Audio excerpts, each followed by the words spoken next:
Let's bring out our good friend Mike McAllister to talk SU football and basketball. Mike, we're going to lead you off talking football. I'm sure you saw the news. On 3 Sports was the first that we saw, reporting multiple firings by Fran Brown, special teams coordinator rookie Brumfield, offensive line coach Dale Williams, defensive backs coach Joe Schaefer, and then co-defensive coordinator linebackers coach Robert Wright, according to On 3, all being let go. Your reaction to that news? I wasn't surprised by 3 of them. I think anytime your defense finishes 128th in the country in scoring, then there's going to be significant changes. So basically, almost anyone on that side of the ball was up for potential parting of ways, so to speak. I was a little bit surprised with Brumfield because I thought the special teams took a significant step forward this year. I thought they were a lot better than what they were last year. Doesn't mean they were great. Doesn't mean that there weren't some philosophical situations that there could have been behind the scenes that we weren't aware of. But certainly I thought the product on the field was better than what it was a year ago. All right, let's talk about what happened on Saturday against Boston College. And when we did the pregame show, we talked about our keys to the game. And you said one of the biggest keys was who wants to still be playing football right now, and maybe who wants to play more, BC or Syracuse. And it felt like in that second half, and I said this to Paulie earlier in the show, it felt like in the second half only one team wanted to still be playing football, and that was Boston College. What do you take away? What do you make of that performance on Saturday? Yeah, that's exactly what it felt like. Even throughout the entire first half, things weren't going great for Syracuse, but at least there was a change in terms of the game plan, right? Their approach and having Villari under center a bit more and sort of modifying, being a run-focused attack.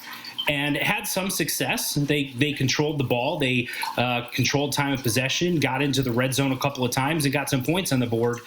And the defense was holding up pretty well. And then it felt like after halftime, they were just kind of like, all right, time for the offseason. I'm not saying that's exactly what happened. It's hard for me. I'm not out there and I'm not on the sideline. I don't see, hear the conversations or hear what the players are saying and all that type of stuff. And it's without a lot of that knowledge, it's hard for me to question effort. But that's certainly the way it looked for stretches in that game. I think some of the callers who have called in earlier have said similar things, that it just looked like the defense in the second half basically quit. Bond was basically open every single play. And then the more that happens, the more the running game for Boston College seemed to have success. And it just snowballed on Syracuse and got away from them. I tend to think it was just a young team in the second half. I'm not, I've been negative. I find it hard to say that the effort wasn't there from these guys. I just don't think this is a group of kids that know better, maybe. That's why I'm, it might look a certain way, but I'm not going to stand up here and say they stopped playing, they don't care, they weren't trying. I don't think I have all of the requisite information in order to make that claim, but I understand why some fans would think that based on what they saw. Bottom line is it was an awful second half. It was sort of the icing on the cake of an awful 8-game stretch, and now we can get over all of that, go into the offseason, see what they do as far as changes to the coaching staff, the new guys that they bring in, and what they do in the transfer portal. How much of this was just the loss of a quarterback? That it felt like that excuse was okay for a couple weeks, but then as it went on, how much of this was just the Angeli injury? Well, I think everything else kind of can snowball on you once something like that happens, right? Just like look at the game against Clemson. I understand Clemson wasn't great, but they were still a 7-5 team. That's still a bowl game, a bowl team with a bunch of NFL players on it. And Syracuse pushed them around for 60 minutes at their place. They were enthusiastic. They had belief. They had confidence. Everything was clicking. And then that level of enthusiasm and confidence and everything else, even physicality, sort of seemed to go away as the season went along. And I think losing the quarterback can have an effect on the rest of the team, just because if the guy that you're expecting to come in and replace Angeli doesn't pan out to what you thought he would be, and everything starts to snowball on you from that side of things, the defense knows the offense isn't going to do much. and our only chance to win is we basically have to shut other teams out. It's a lot of pressure to put on a defense, and so that can affect everything. And then as you go through the season, you realize some of the goals you had in place weren't going to happen, and then more and more young guys play. It can kind of get away from you a little bit. So even though it's one injury, that one injury can affect a lot of things. And they are also were banged up in several other positions as well. All right, Mike, let's look ahead to what's next and look ahead to, next season. And part of what's next, you alluded to it about the coaching changes. Do you think he's done with these 4 that were reported today, or do you think more are coming? And if so, who? I don't have any knowledge that anyone else is coming, but it wouldn't surprise me. I don't have specific names necessarily, but I guess whenever you have coaches that have their positions changed, their titles changed mid-season, those are kind of always guys I look at as potential guys that could be moving on one way or another, whether it's Syracuse deciding that they don't want to retain him anymore, or whether it's that coach deciding that they just want to go for another opportunity. Those are a couple of areas that I would keep an eye on. And then, you wonder if perhaps with the changes they made on the defensive side of the ball, are they going to look for someone with defensive coordinator, play calling, game planning experience, someone that's maybe a veteran in that type of position that can come in and maybe be a co-coordinator with an Elijah Robinson, and maybe that gives the defensive staff a boost from that perspective. So don't know specifically, but I'm certainly keeping an eye on some of those guys that had their positions, their titles changed during the season. Another part of the offseason, of course, is signing a new freshman class, and the signing period, the early signing period, begins on Wednesday, runs through Friday. What are your thoughts on the early signing period, and what can 'Cuse fans expect with the big names like a Calvin Russell? Yeah, I think the big names are going to stay and sign with Syracuse. The 2 questions that we kind of had going in were whether or not Cameron Wilson was going to end up flipping to Florida State potentially. They hosted him for an official visit a couple weeks ago, but he put out a report earlier towards the end of last week, over the weekend, that he shut down his recruitment and he's signing with Syracuse. So everything seems to be good as far as the big names go. But we know Terrell Grant, who's an athlete, 3-star prospect from Virginia, took an official visit to Virginia Tech over the weekend. So we're keeping an eye on him to see if he could potentially flip. And then Syracuse has sent out some offers to junior college prospects over the last few days. So we're going to keep an eye on them and see if they're potentially signing early, or if they could wait and decide they want to take visits and sign during the late period. Any rumors you're hearing on the backup quarterback position?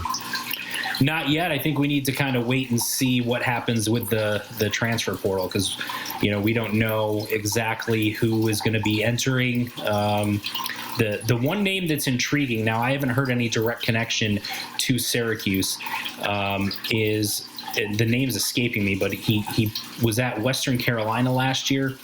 And put up some monster numbers. He's in the transfer portal, and he went to Miami Northwestern High School, which is the same high school as Darius Johnson, who's currently on the roster.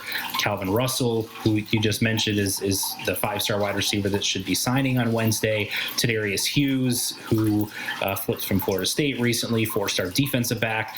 So Syracuse has a lot of ties to Miami Northwestern High School, and he was a quarterback there when he played high school ball. So there's some connections there. I haven't heard any direct link that Syracuse is interested or that he'd be interested in Syracuse, but he's at least a name at this juncture that I'm keeping an eye on. Teron Dickens, yeah, that's 38 touchdown passes, 2 picks. Teron Dickens. Yes. Very Christmassy last name. Yes, it is. That's true. All right, let's switch gears. Let's talk some basketball, Mike, while we have you. And, we found out before the show, I think as expected, I don't think any of us were necessarily expecting Donnie Freeman to play, but we did get official word from an SU spokesperson that he will not be available tomorrow. Obviously, this is an enormous game for the Orange against Tennessee. How do they find a way to get this done without Donnie Freeman? I think the same way that they were competitive against Houston. I think it starts on the defensive end and with the intensity there, and that can energize your team and get you going on the other end. Even in that game, Syracuse wasn't fantastic on the offensive end. They were okay, especially considering how good Houston is defensively. But what kept them in that game was their defense and how energetic they were on that end, how hard they played on that end for all 40 minutes. That's the type of effort you're going to need against Tennessee if you want to pull off the upset at home and get yourself back on the right side of things as far as the net rankings and the quad one wins and, getting the fan base to believe that what you saw against Houston is what this team is and that they're going to get some meaningful wins this season and be back playing in March Madness. What do you make of that trip to Vegas? Obviously, it ended with a bad taste in everybody's mouth with that poor second half against Iowa State. I guess how do you look at it, from the outside looking in? Do you look at it as, well, it was 0-3, so it was a disaster? Do you look at it as they have some things they can build on, or maybe a little bit of both? A little bit of both. It feels like if they had kept that game against Iowa State close and still lost, I think you could probably take more positives away than negatives. The problem is because of how that got away, that hurt them so much in terms of the analytics and the net rankings and the Ken Palms and all of that. It sort of got rid of all of the goodwill that they had built up from the game against Houston when they were expected to lose but performed well above what all of the analytics were predicting. The fact that they let that get away from them the way that it did in the second half against Iowa State, I think the net result in terms of analytics and nets and all that type of stuff is negative for Syracuse right now. But I think if you take a step back and you kind of disregard that second half, for 5 of the 6 halves, they played pretty good basketball. They were right there with 3 highly regarded teams. And I think you can take positives away from that.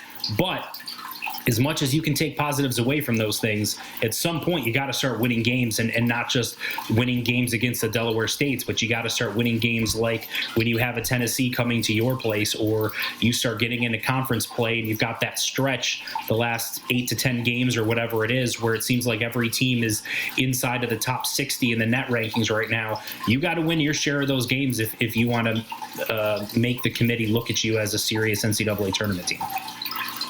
Yeah, Steve, Syracuse in the moral victory is 2.5 in the net rankings. Quad 1, 2.5 moral victories. Hey, Mike, I got to ask you, everybody's been asking what's going on in the background there? A fountain in your living room? Oh, no, it's a fish tank. Oh, it's fish tank. Yeah. I mean, that's the most logical. That did not even cross my mind. I thought it was one of those Zen things. I'm not saltwater. Not a Zen fountain guy. Saltwater or freshwater? Freshwater. All right. Yeah, I made the mistake of doing saltwater for like years.